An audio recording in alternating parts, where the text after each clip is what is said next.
Hello, सबको good evening. कैसे हैं आप लोग? देखिए, आज हम कोशिका वाले लेक्चर में आगे चलते हैं। ठीक है, पहले 3-4 वीडियो हो चुके हैं, आप लोग देख लेंगे जाके। उसमें बहुत ही डिटेल में मैंने कोशिका के बारे में बता रखा है। कोशिका के प्रकार कितने होते हैं, कोशिका के पार्ट के 2-3 चीज़ें बताई हैं। उसके बाद साइटोलॉजी के जनक कौन हैं, कोशिका के जनक कौन हैं, भारतीय कोशिका के जनक कौन है, तो ये सारी चीज़ें मैंने बहुत ही ज़्यादा डिटेल में बता रखी हैं। तो प्लीज़ आप लोग जाके देख लेंगे, ठीक है, और चैनल को सब्सक्राइब कर लेंगे।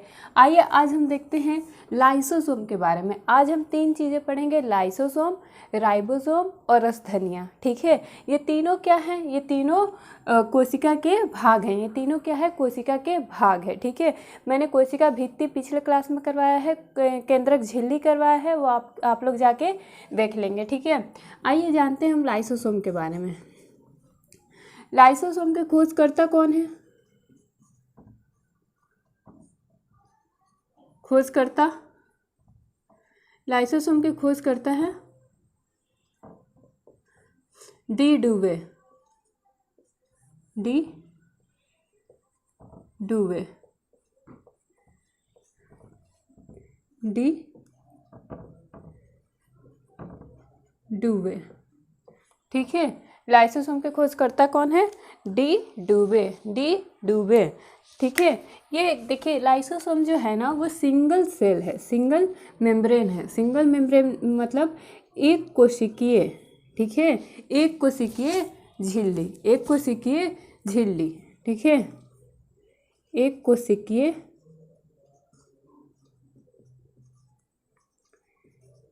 देखिए ध्यान से आप लोग समझेंगे चीज़ों को। एक कोशिकीय झिल्ली, एक कोशिकीय झिल्ली।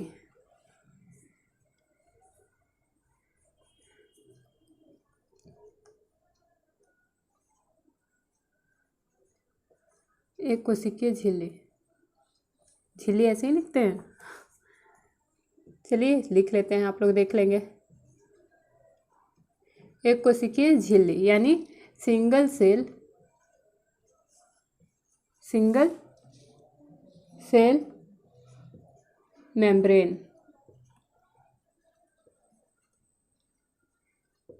क्या कहते हैं इसको? Single cell membrane. अब देखिए इसको क्या कहते हैं? आत्मघाती थैली कहते हैं। लाइसोसोम को क्या कहते हैं? आत्मघाती थैली। बहुत इंपॉर्टेंट है ये, बहुत इंपॉर्टेंट है, बहुत एग्ज़ाम में ये पूछता है। सारे वनडे एग्ज़ाम के लिए सेल चैप्टर बहुत ही इंपॉर्टेंट है, तो आप लोग पूरे चीज़ों को बहुत ही डिटेल में जानिए, अच्छे से जानिए। मैंने अपने पिछले लेक्चर में बहुत ही डिटेल में सारी चीज़ें बताई हैं, और आगे 1-2 लेक्चर आएंगे। बहुत ही छोटी छोटी क्लासेस है, बहुत बड़ी क्लासेस नहीं है, जिसको आप लोग देख सकते हैं। आधे घंटे की है, आधे घंटे की मैंने सारी क्लासेस डाली हुई हैं, ताकि आप लोग को आराम मिले, आराम से आप लोग पढ़े। ठीक है, ज़्यादा लेंदी क्लास नहीं हो इसलिए। ठीक है, तो आइए हम लोग जानते हैं एक कोशिकीय झिल्ली। ये क्या है? Single cell membrane. ठीक है, इसको आत्मघाती थैली कहते हैं। आत्मघाती थैली क्यों कहते हैं आगे मैं बताने वाली हूँ, तो आप लोग जुड़े रहें। आत्मघाती थैली। ठीक है, सुसाइडल बैग, सुसाइड बैग। ठीक है, सुसाइड बैग कहते हैं इसको। और क्या कहते हैं, कोई बताएगा? और इसे कहते हैं डिस्पोजल बैग। क्या कहते हैं? Disposal bag, disposal bag. और इसको क्या कहते हैं? देखिए खोजकर्ता कौन है? डी डुवे हैं। ये एक कोशिकीय झिल्ली है, सिंगल सेल मेम्ब्रेन है। ये आत्मघाती थैली इसको कहते हैं, सुसाइडल बैग कहते हैं। आगे हम बताएंगे कि सुसाइडल बैग क्यों कहते हैं, इसके बारे में बताएंगे। इसे डिस्पोजल बैग भी कहते हैं, इसे डिस्पोजल बैग भी कहते हैं। ठीक है, अच्छा, इसे एक और नाम से जाना जाता है, सफाई कर्मी। इसे सफाई कर्मी भी कहते हैं। देखिए आप लोग ध्यान से, सफाई कर्मी, कर्मी। तो क्वेश्चन आएगा कि एक कोशिकीय झिल्ली किस कोशिका के किस भाग की होती है, तो लाइसोसोम की। ठीक है, आत्मघाती थैली किसे कहते हैं, तो लाइसोसोम को। डिस्पोजल बैग किसको कहते हैं? ये डिस्पोजल बैग किसको कहते हैं? लाइसोसोम को। सफाई कर्मी किसको कहते हैं? लाइसोसोम को। ठीक है, लाइसोसोम को। आइए और आगे जानते हैं। आप लोग स्क्रीनशॉट ले लीजिए। देखिए इसको एक और नाम जानते हैं एटम बम के बारे में, एटम बम भी इसको कहते हैं। ये सारी चीज़ें अभी मैं डिटेल में बताने वाली हूँ कि इसको आत्मघाती थैली क्यों कहते हैं, डिस्पोजल बैग क्यों कहते हैं, सफाई कर्मी क्यों कहते हैं, एटम बम क्यों कहते हैं। Atom bomb of cell, cell कोशिका का एटम बम कहते हैं, ठीक है, कोशिका का एटम बम कहते हैं इसको, ठीक है।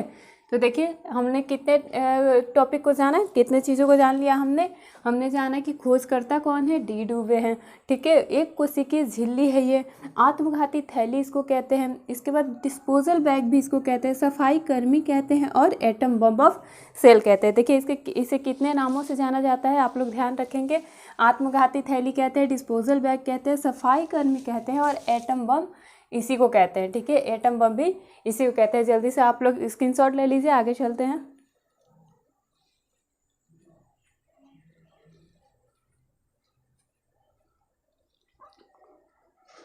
देखिए आगे चलते हैं।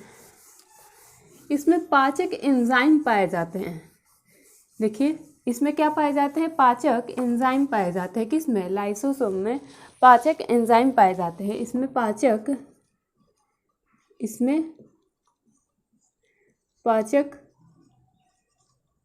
एंजाइम पाए जाते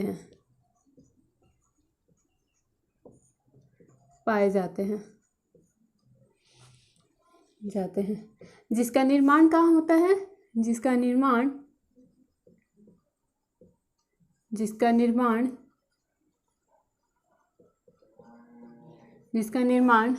गोल्जी काय में होता है,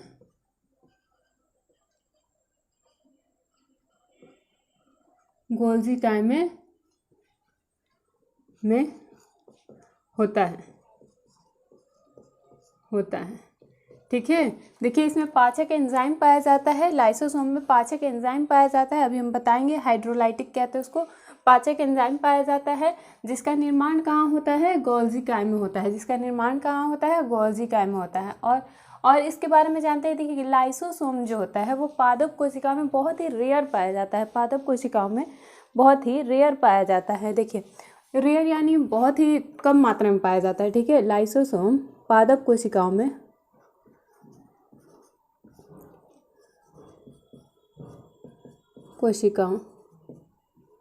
पादप कोशिकाओं में बहुत ही कम पाया जाता है, कोशिकाओं में रेयर यानी बहुत कम पाया जाता है, न के बराबर। और एक और जगह है आरबीसी में यह बहुत ही रेयर पाया जाता है, आरबीसी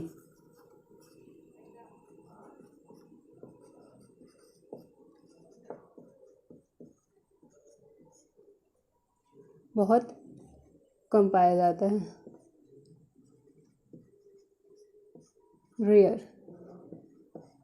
रेयर ही पाया जाता है, ठीक है।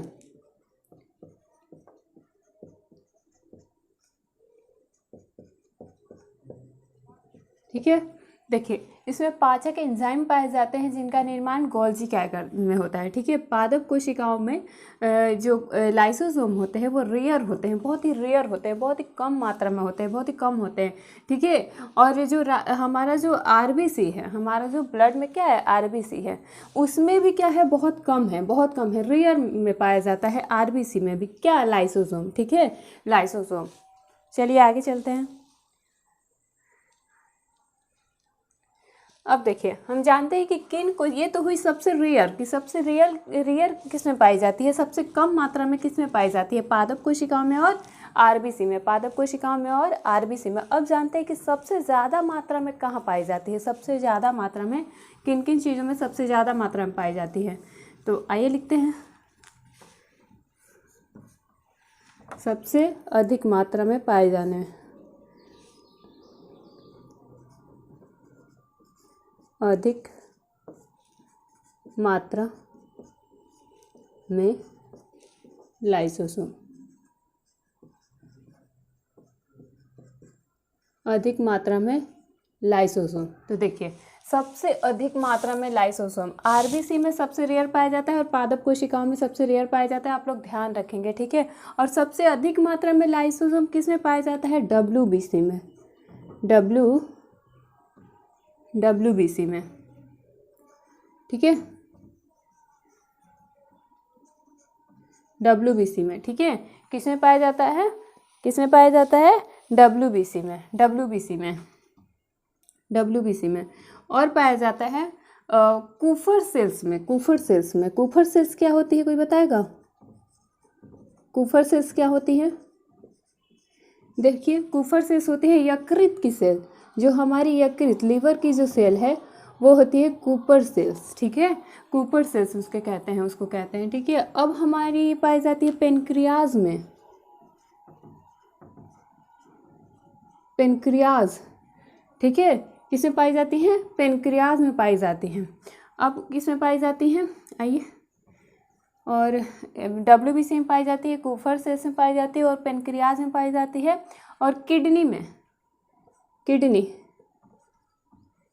ठीक है, किडनी, किडनी। तो देखिए सबसे अधिक मात्रा में किसमें पाई जा रही है? सबसे कम मात्रा में पादप कोशिका में और आरबीसी में, सबसे अधिक मात्रा में डब्ल्यूबीसी कूफर सेल्स यानी यकृत के सेल में, पेनक्रियाज में और किडनी में, पेनक्रियाज में और किडनी में, ठीक है। और देखिए ये किसमें पाई जाती है? स्प्लीन में भी पाई जाती है, यानी प्लीहा में भी, स्प्लीन, स्प्लीन, प्लीहा, प्लीहा में भी ये अधिक मात्रा में पाई जाती है। और ये पाई जाती है हमारी हड्डियों की जो सेल होती हैं, ओस्टियो सेल्स, ओस्टियो सेल्स, हमारी जो हड्डियों की सेल है उसको कहते हैं ओस्टियोक्लास्ट, ओस्टियोक्लास्ट, ओस्टियोक्लास्ट सेल, यानी जो हमारी हड्डियों की सेल होती है उनमें सबसे ज़्यादा पाया जाता है। देखिए बहुत ही इंपॉर्टेंट है, इसमें पाचक एंजाइम पाए जाते हैं जिसका निर्माण कहाँ होता है? गोल्जी काय में होता है। पादप कोशिकाओं में रेयरेस्ट पाया जाता है, ये आरबीसी में बहुत ही रेयर मात्रा में पाया जाता है, लेकिन सबसे अधिक मात्रा में किसमें पाया जाता है? WBC, Kupffer cells, pancreas, kidney, spleen, osteoclast और ओस्टियोक्लास्ट सेल, ठीक है। स्क्रीनशॉट लीजिए आप लोग, जल्दी आगे चलते हैं।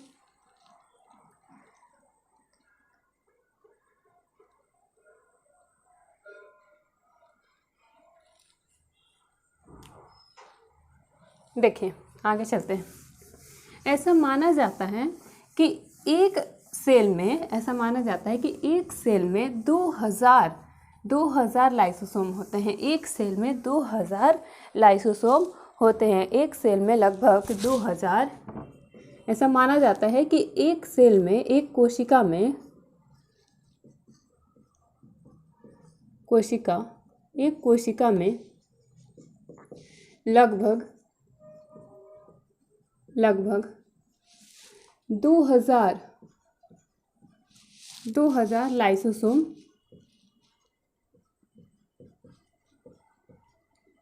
लाइसोसोम पाए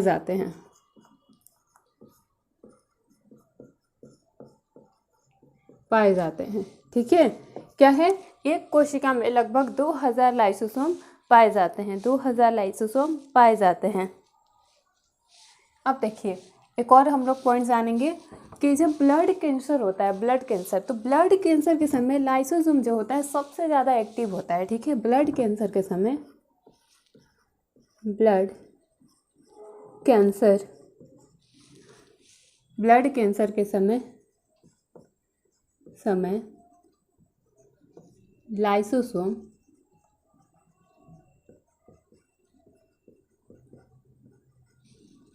बहुत एक्टिव होता है, सबसे अधिक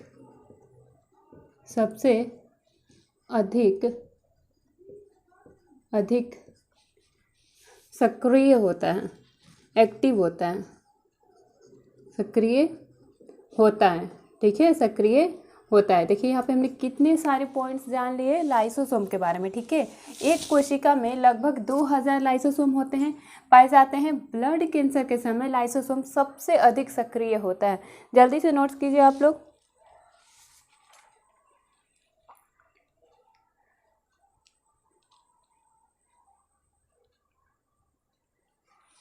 चलिए आगे चलते हैं। आप देखिए,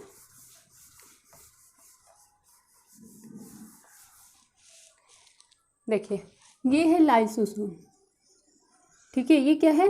लाइसोसोम है, और इसमें एंजाइम पाए जाते हैं, बहुत सारा एंजाइम पाए जाते हैं, ठीक है। इसको कहते हैं hydrolytic enzyme, hydrolytic enzyme, enzyme, hydrolytic enzyme. क्या कहते हैं इसको? Hydrolytic enzyme. हिंदी में इसको कहते हैं अपघटीय एंजाइम,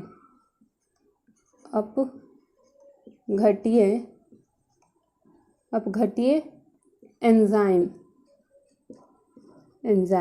ठीक है। अपघटीय एंजाइम। देखिए ये लाइसोसोम है, इसके अंदर पाया जाता है हाइड्रोलाइटिक एंजाइम, अपघटीय एंजाइम।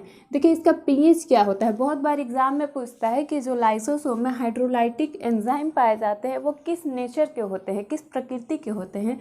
तो ये होते हैं अम्लीय, ये होता है। इसका पीएच होता है पीएच 4.5। क्या होता है? 4.5। ये क्या होते हैं? अम्लीय होते हैं, अम्लीय, ठीक है। क्या होते हैं? अम्लीय होते हैं, अम्लीय नेचर के होते हैं, ठीक है। एसिडिक नेचर के होते हैं। चलिए उतारिए आप लोग। ये लाइसोसोम है,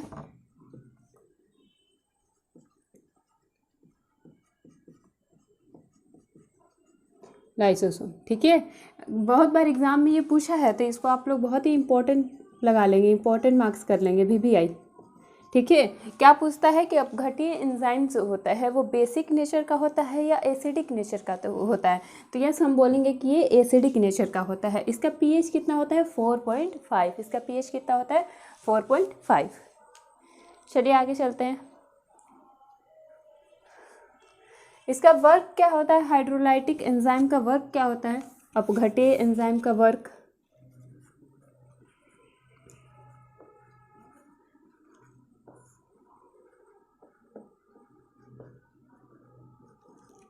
घटीय एंजाइम का वर्क क्या होता है? वर्क कोई बताएगा? वर्क क्या होता है हाइड्रोलाइटिक एंजाइम का?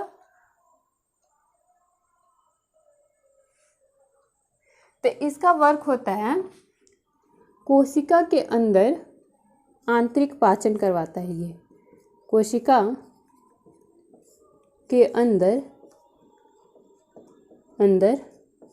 आंतरिक पाचन करवाता है, पाचन, ठीक है। कौन करवाता है?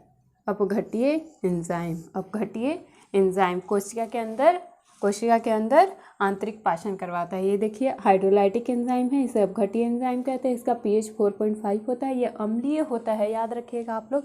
ये और ये बहुत इंपॉर्टेंट है, ये दोनों याद रखिएगा। अपघटीय एंजाइम का कार्य क्या होता है? कोशिका के अंदर आंतरिक पाचन करवाना।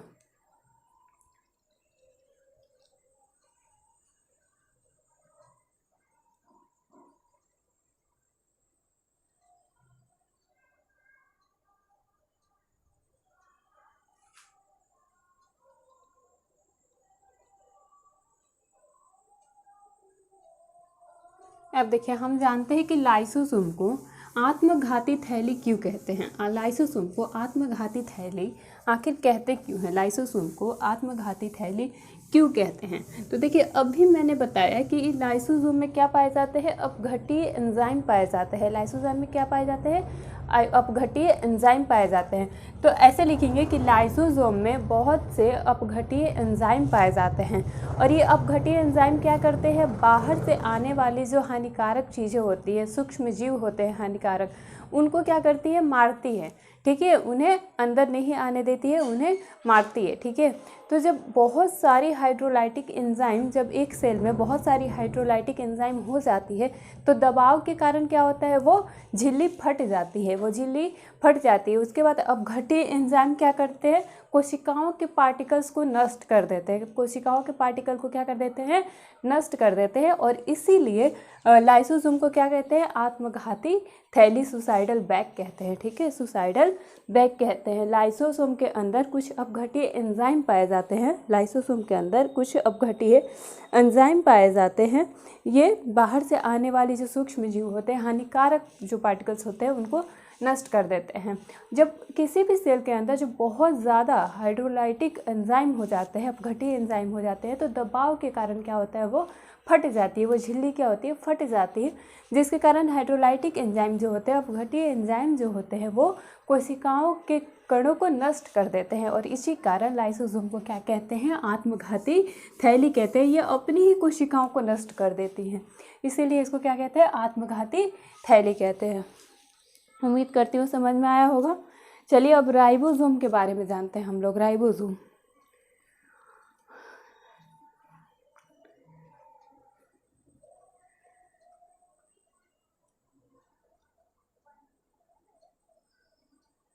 चलिए राइबोसोम ध्यान से आप लोग समझिएगा, और प्लीज़ जिन्हें भी मेरी मेहनत पसंद आ रही है, प्लीज़ चैनल को सब्सक्राइब कीजिए, सपोर्ट कीजिए। राइबोसोम राइबोसोम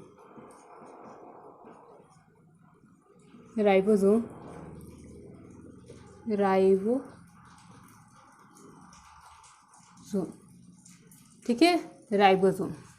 आइए जानते हैं राइबोसोम के बारे में कि राइबोसोम क्या होता है।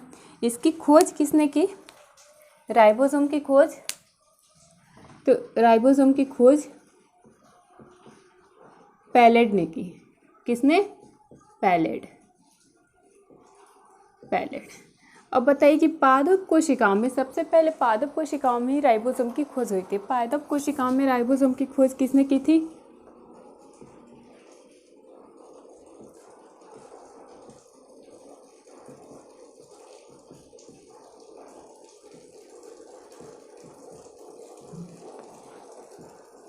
में राइबोसोम की खोज,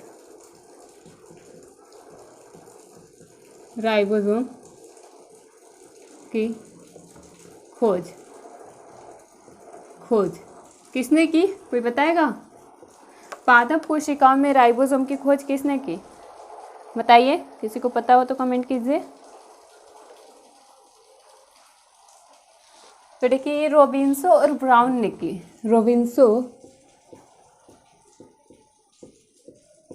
रॉबिन्सो और ब्राउन, ठीक है, इन दोनों लोगों ने क्या किया, पादप कोशिकाओं में राइबोसोम की खोज की। रॉबिन्सो ने और ब्राउन ने। अब देखिए जंतु कोशिकाओं में राइबोसोम की खोज किसने की, जंतु कोशिकाओं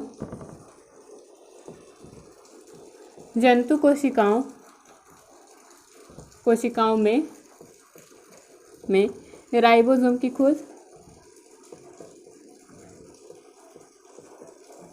राइबोसोम की खोज, देखिए जंतु कोशिकाओं में राइबोसोम की खोज किसने की, पैलेड ने की। पैलेड, ठीक है, पैलेड। जंतु कोशिकाओं में राइबोसोम की खोज किसने की, पैलेड ने की। जंतु कोशिकाओं में राइबोसोम की खोज किसने की, पैलेड ने की। ठीक है, पैलेड ने जंतु कोशिकाओं में पादप की खोज की। ठीक है, आप लोग याद रखेंगे। अब देखिए जंतु कोशिकाओं में राइबोसोम की खोज किसने की, पैलेड ने की। और इसीलिए इसे हम पैलेड कण भी बोलते हैं, पैलेड कण बोलते हैं। क्यों, क्योंकि पैलेड ने जंतु कोशिकाओं में इसकी खोज की। पैलेड कण भी इसको बोलते हैं। ठीक है, ये कोशिका की सबसे छोटी भाग होती है, the smallest part of cell. ठीक है, कोशिका की सबसे छोटी भाग, कोशिका की सबसे छोटी भाग। ठीक है, कोशिका की सबसे छोटी भाग कौन सी है? कौन सी है? राइबोसोम। ठीक है, राइबोसोम। स्क्रीनशॉट आप लोग ले लीजिए।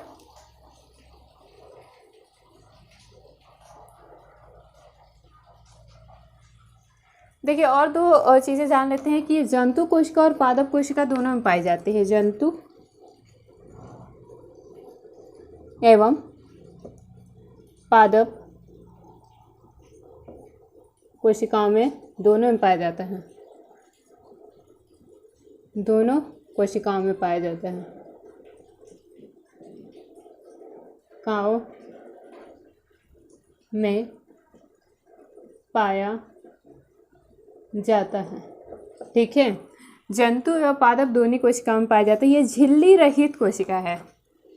यह झिल्ली रहित कोशिका है।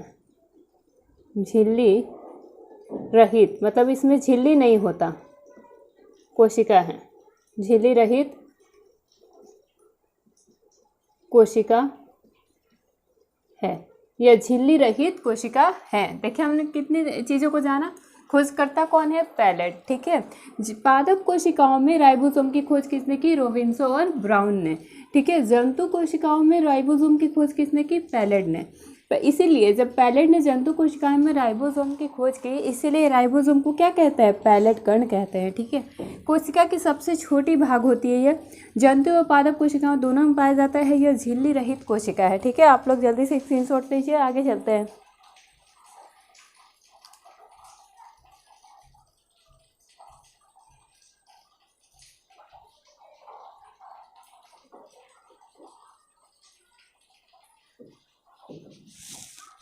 चलिए इसका कार्य देखते हैं हम लोग। वर्क क्या है हमारे सेल में? राइबोसोम का वर्क आखिर क्या है ये देखते हैं। ठीक है, देखिए आइए कार्य देखते हैं।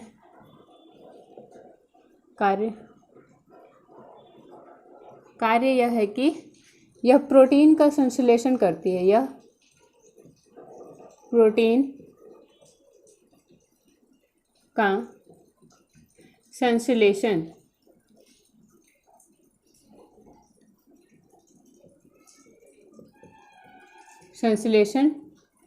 करती है। यह प्रोटीन का संश्लेषण करती है यानी प्रोटीन का निर्माण करती है। यानी प्रोटीन का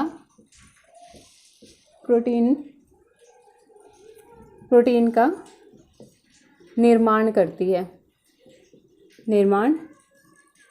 करती है। करती है और इसीलिए इसको क्या कहते हैं? प्रोटीन फैक्ट्री कहते हैं। इसीलिए इसको क्या कहते हैं? इसलिए इसे प्रोटीन देखिए आप लोग के साथ मैं भी लिख रही हूँ, आप लोग लिखिए।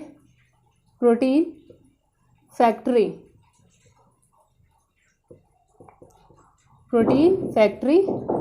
कहते हैं। प्रोटीन फैक्ट्री कहते हैं। ठीक है, इसीलिए इसको प्रोटीन फैक्ट्री कहते हैं। किसको? क्वेश्चन आएगा कि कोशिका के किस भाग को प्रोटीन फैक्ट्री कहते हैं? तो किसे कहते हैं? राइबोसोम को। ठीक है, इसे कोशिका का ईंधन भी कहते हैं।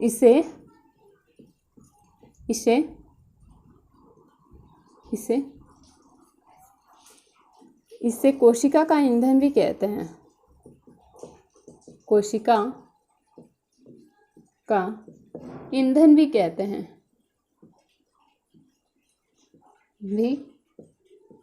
क्यों कहते हैं? क्योंकि प्रोटीन से हमें एनर्जी मिलती है। ठीक है, हमारे शरीर को प्रोटीन से एनर्जी मिलती है। ठीक है, इसीलिए इसको ईंधन कहते हैं। ठीक है, कोशिका को जीवित रहने के लिए क्या चाहिए? एनर्जी चाहिए। ठीक है, चलिए आगे चलते हैं।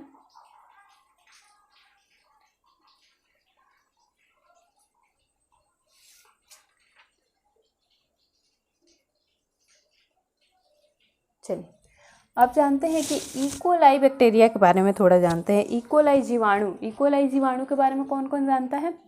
इकोलाई कहाँ बनता है? हमारे बड़ी आंत में। बड़ी आंत में, ठीक है। इकोलाई कहाँ बनता है? हमारी बड़ी आंत में।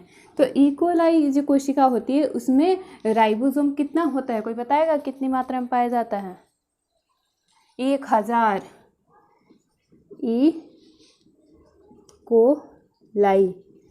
इकोलाई सेल में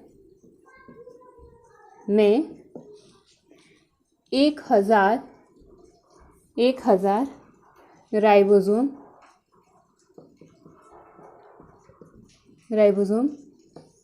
पाया जाता है, ठीक है, ठीक है। इकोलाई सेल में 10,000 राइबोसोम पाए जाते हैं, ठीक है। ध्यान रखेंगे आप लोग, 10,000 राइबोसोम पाए जाते हैं, ठीक है। देखिए कार्य क्या है, प्रोटीन का संश्लेषण करती है, यानी प्रोटीन का निर्माण करती है। और जब प्रोटीन का निर्माण यही करती है तो निर्माण किसी भी चीज़ का कहाँ होता है?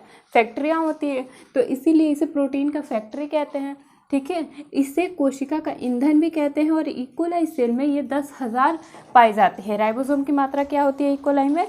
10,000, ठीक है।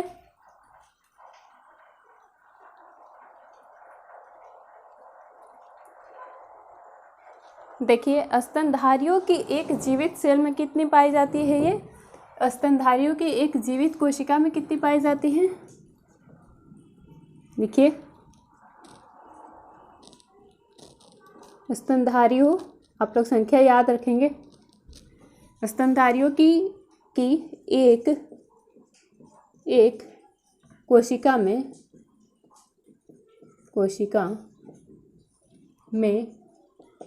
1 मिलियन, कितना? 1 मिलियन राइबोसोम पाए जाते हैं। नोट करेंगे आप लोग, राइबोसोम पाए जाते हैं, ठीक है, ठीक है। स्तनधारियों की एक कोशिका में 1 मिलियन राइबोसोम पाए जाते हैं, 1 मिलियन राइबोसोम पाए जाते हैं। इकोलाई में कितने पाए जाते हैं? 10,000। स्तनधारियों की एक कोशिका में कितने पाई जाती हैं? 1 मिलियन राइबोसोम पाए जाते हैं। आइए अब राइबोसोम के हम लोग प्रकार देखते हैं, टाइप्स ऑफ राइबोसोम।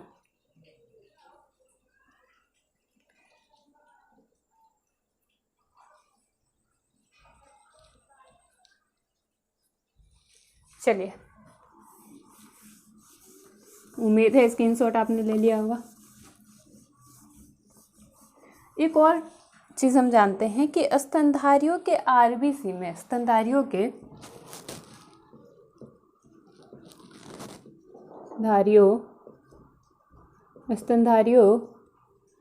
के आरबीसी में, रेड ब्लड सेल में, आरबीसी में स्तनधारियों के आरबीसी में राइबोसोम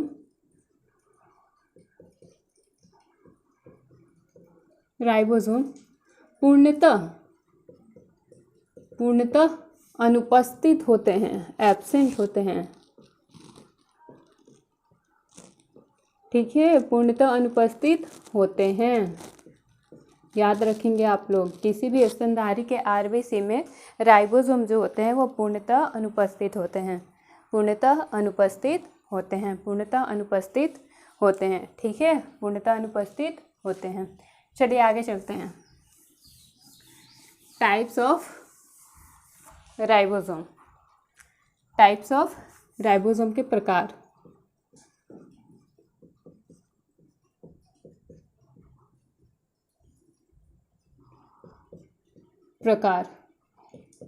राइबोसोम के प्रकार, ठीक है।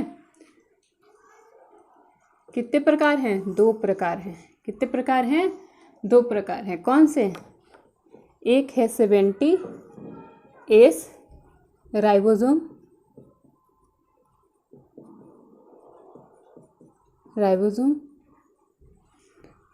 और दूसरा है, ये पहला है, और दूसरा है 80S राइबोसोम।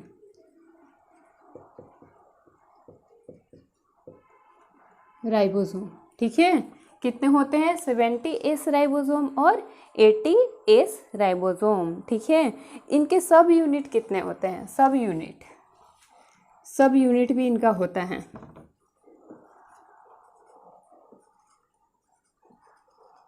कोई बताएगा कितने होते हैं, कोई बताएगा सब यूनिट कितने होते हैं इनके? सब यूनिट इनके होते हैं 50S प्लस 30S। ठीक है, 50S plus 30S, 50S plus 30S इसके सब यूनिट होते हैं। 70S के सब यूनिट होते हैं 50S प्लस 30S। और इसका कितना होता है 60S प्लस 40S। ठीक है, इसके सब यूनिट कितने होते हैं,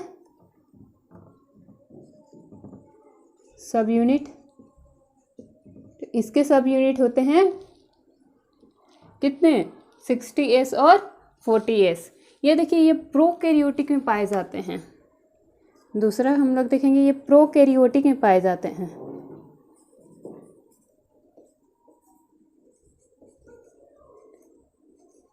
प्रोकैरियोटिक में पाए जाते हैं, प्रोकैरियोटिक में तथा माइटोकॉन्ड्रिया में पाए जाते हैं। माइटोकॉन्ड्रिया,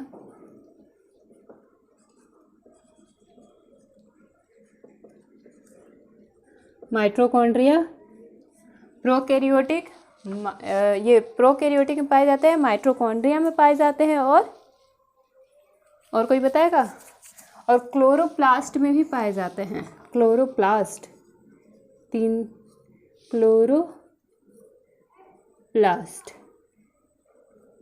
क्लोरोप्लास्ट में भी ये पाए जाते हैं। देखिए 70S राइबोसोम किस में पाए जाते हैं? क्वेश्चन आता है कि प्रोकैरियोटिक में कौन से राइबोसोम पाए जाते हैं, तो यस ये वाला 70S राइबोसोम पाए जाते हैं। किस में? प्रोकैरियोटिक जीव में। उसके बाद माइटोकॉन्ड्रिया में पाए जाते हैं, उसके बाद क्लोरोप्लास्ट में। और 80S जो होते हैं ये पादप कोशिकाओं में पाए जाते हैं, पादप कोशिकाओं में, पादप कोशिका यानी यूकैरियोट में जो जीव आते हैं उन्हें पाए जाते हैं यूकैरियोटिक।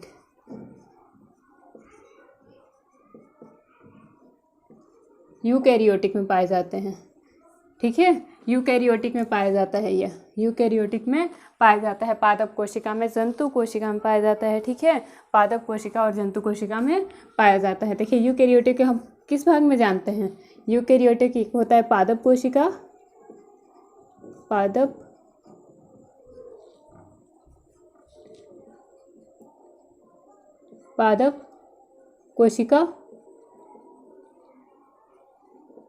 कोशिका और दूसरा होता है जंतु कोशिका।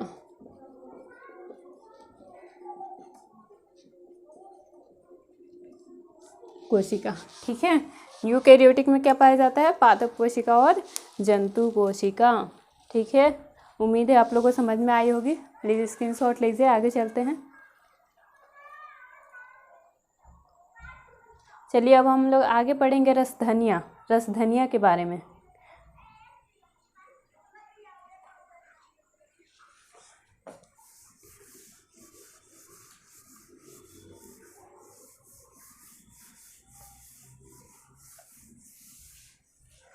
आइए,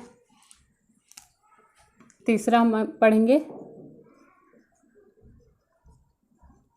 देखिए बहुत ही डिटेल में मैं पढ़ा रही हूँ, तो प्लीज़ चैनल को सब्सक्राइब कर लीजिए आप लोग। रसधनिया, ठीक है, इसको बोलते हैं रिक्तिकाएँ।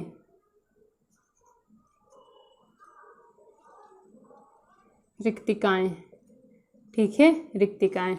और इंग्लिश में क्या कहते हैं इसको? इंग्लिश में क्या कहते हैं? वैक्यूल्स। ठीक है, वैक्यूल्स।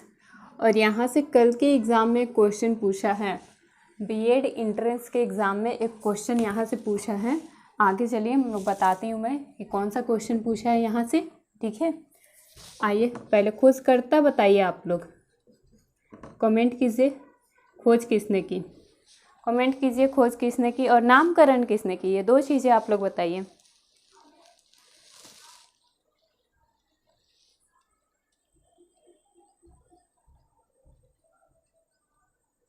कोई बताएगा? देखिए, खोज करता है गार्नियर। गार्नियर, ठीक है। और नामकरण किसने किया? नामकरण इसका किसने किया? नामकरण किया ल्यूवेनहॉक ने। ल्यूवेनहॉक ने। ल्यूवेनहॉक ने। अच्छा, रसधनिया होती क्या है? पहले तो रसधनिया जो होती है वो कोशिकाओं के अंदर जो रिक्त स्थान होता है वो होती है, ठीक है। कोशिकाओं के अंदर का रिक्त स्थान,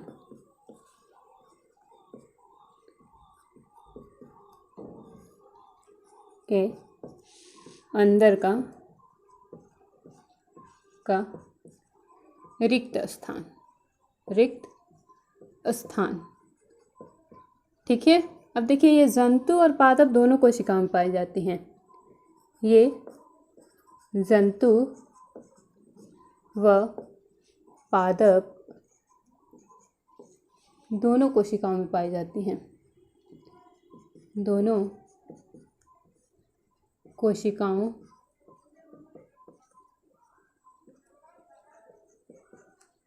कोशिकाओं में पाई जाती हैं, ठीक है। जंतु और पादप दोनों कोशिकाओं में पाई जाती हैं। देखिए, जंतु कोशिकाओं में ये इसका आकार जो होता है वो छोटा होता है। जंतु कोशिका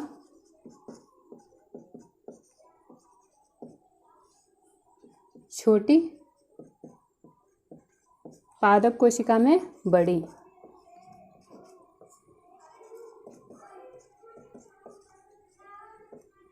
पादप कोशिकाओं में रिक्त स्थान कितना होता है? बड़ा होता है। यानी पादप कोशिकाओं में 90% रसधनिया होती है। 90% आप अंदाज़ा लगा सकते हैं ये, ठीक है।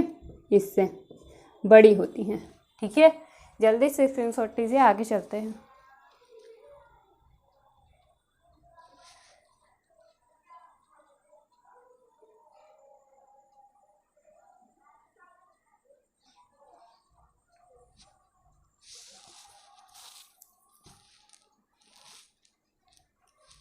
चलिए,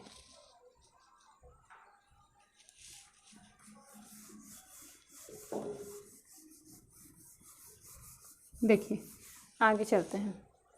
इसे पॉकेट ऑफ सेल कहते हैं। इसे pocket of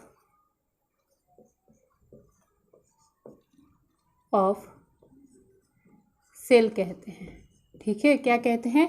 pocket of cell कहते हैं इसे। क्या कहते हैं? पॉकेट ऑफ सेल कहते हैं। क्या कहते हैं इसे? पॉकेट ऑफ सेल कहते हैं, ठीक है। इसके अंदर क्या पाया जाता है? रसधनियों के अंदर क्या पाया जाता है? तो कार्बनिक पदार्थ पाए जाते हैं।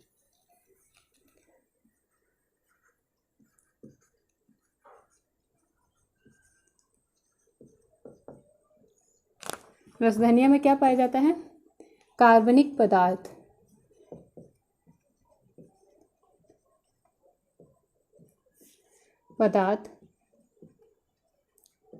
और क्या पाया जाता है? वाटर, पानी। और क्या पाया जाता है? ग्लूकोज, ठीक है।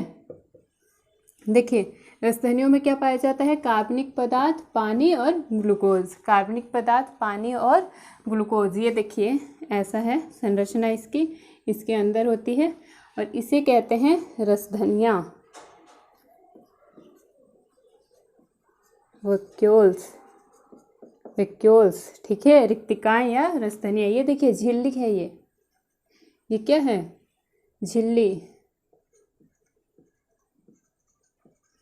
अच्छा, बताइए कि इसकी झिल्ली को क्या कहते हैं? कोई बता सकता है नाम? कोई बता सकता है? झिल्ली को कहते हैं हम टोनोप्लास्ट। आप लोग याद रखेंगे, टोनोप्लास्ट।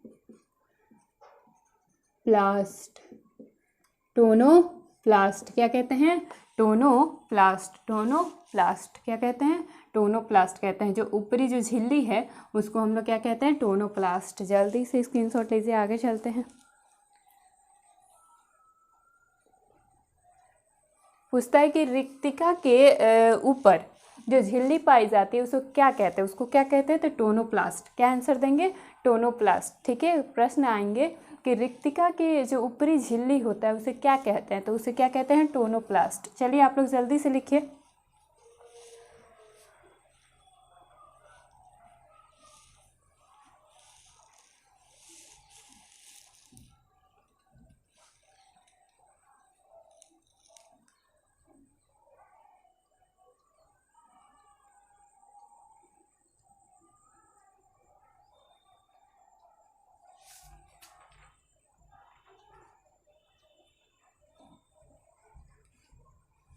देखिए अब बताती हूँ मैं वो क्वेश्चन जो इससे पूछा था बीएड एंट्रेंस के एग्ज़ाम में। बीएड एंट्रेंस के एग्ज़ाम में 8/4 बीएड एंट्रेंस का 8 अप्रैल को एग्ज़ाम था। ठीक है, 8 अप्रैल को क्या था, एग्ज़ाम था बीएड एंट्रेंस का। और यहाँ से एक क्वेश्चन बना था, रसधनियों से एक क्वेश्चन बना था कि आइए बताती हूँ मैं कि अमीबा का भोजन का पाचन कहाँ होता है। अमीबा का भोजन का पाचन कहाँ होता है, अमीबा में भोजन का पाचन कहाँ होता है, कोई बताएगा। अमीबा, ये क्वेश्चन आया हुआ है, आप लोग जाके देख सकते हैं क्वेश्चन में। ठीक है, मेरे पास क्वेश्चन भी है, मैं बताती हूँ आप लोग को। देखिए ये रहा question, BEd entrance exam, Bihar BEd entrance exam 8 April को जो पेपर हुआ था। देखिए इसमें जो बुकलेट सीरीज है जिनका सी है वो देख लेंगे। 89 नंबर क्वेश्चन, 89 नंबर क्वेश्चन में आपको मिल जाएगा। 89 नंबर क्वेश्चन, बिहार बीएड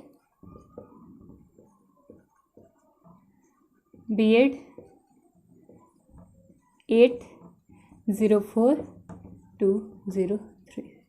ठीक है, कितना number question, booklet number C, और उसमें आपको मिल जाएगा 89 नंबर क्वेश्चन। ठीक है, 89 नंबर क्वेश्चन में पूछा है यहीं से क्वेश्चन। देखिए आप लोग कितना इंपॉर्टेंट है, वनडे एग्ज़ाम के लिए ये चैप्टर बहुत ही ज़्यादा इंपॉर्टेंट है, तो आप लोग प्लीज़ पढ़िए। ठीक है, नोट्स बनाते चलिए, इतने अच्छे से मैं नोट्स बनवा रही हूँ, तो प्लीज़ आप लोग नोट्स बनाते रहिए साथ में। ठीक है, खुद का नोट्स बहुत काम आता है। ठीक है, पीडीएफ मिल जाए उससे कोई फ़ायदा नहीं है। पीडीएफ, बहुत सारे पीडीएफ रखे रहते हैं फ़ोन में ही, लेकिन कोई खोल के नहीं देखता है। तो नोट्स आपके हो, आपके हैंड रिटन जो नोट्स होते हैं वो बहुत फ़ायदे करते हैं हमेशा। तो ठीक है, तो इसमें क्वेश्चन आया था कि अमीबा में, देखिए मैं क्वेश्चन लिख रही हूँ, आयोग का जो क्वेश्चन था जो पूछा गया था कि अमीबा में भोजन का पाचन कहाँ होता है, भोजन का पाचन। देखिए मैं क्वेश्चन भी एक बार पढ़ देती हूँ। देखिए ये क्वेश्चन है 89 नंबर क्वेश्चन, अमीबा में भोजन का पाचन कहाँ होता है। देखिए आप लोग को शायद दिखाई ना दो, विजिबल ना हो, लेकिन आप लोग मिला देंगे। ठीक है, अमीबा में भोजन का पाचन कहाँ होता है, तो पहला दिया हुआ है ऑप्शन भोजन रसधानी में, माइटोकॉन्ड्रिया में, क्लोरोप्लास्ट में। तो देखिए ये कहाँ होता है पाचन, रसधनियों में। देखिए इसी में होता है।